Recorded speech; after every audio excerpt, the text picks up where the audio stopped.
O'zi oilada bittagina qizman. Onamnikiga borganimda kelinimiz tirjayib kutib olishi shart. O'zi ozib yozib har 3 kunda bir marta kelaman xolos. Men bu uyga mehmonga kelaman. O'z uyimda qilmagan hamma kaprizlarimni shu yerda qilgim keladi. Choy ichgan piyolamni ham joyidan qimirlatgim kelmaydi, chunki men xizmat qilib charchaganman. Bu uyda kelin esa dam olgani kelgan axir.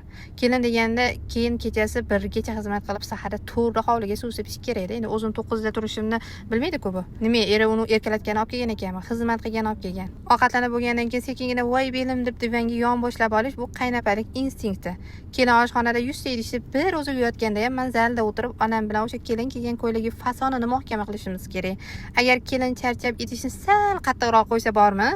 Ona qarang, kelingiz bizga zarda qilyapti deb bayroq qilib olaman. Kelin yangi ko'ylak olsami yo bitta tilla uzuk adashib taqib olsa, darrov ichim kuyishni boshlaydi. Voy kelin poshsha, uzugi muborak bo'lsin, akam olib berdimi?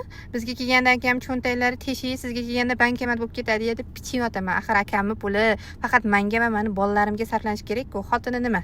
Ko'chadan kelgan beganadi. Deyishdan oldin ko'zingizni qising, qadrli qaynopalar. Agar sizni keliningiz tirjayib kutib olishni xohlasangiz, siz ham ketish oldidan tirjayib ketishingiz shart. Agar ota-onangizdan har kuni kelib issiq sovuqdan xabar olib xizmatini qilish qo'lingizdan kelmasa, yaxshisi kelin va qaynonaning orasiga umuman aralashmang. Chiqqan qiz chig'iriqdan tashqari.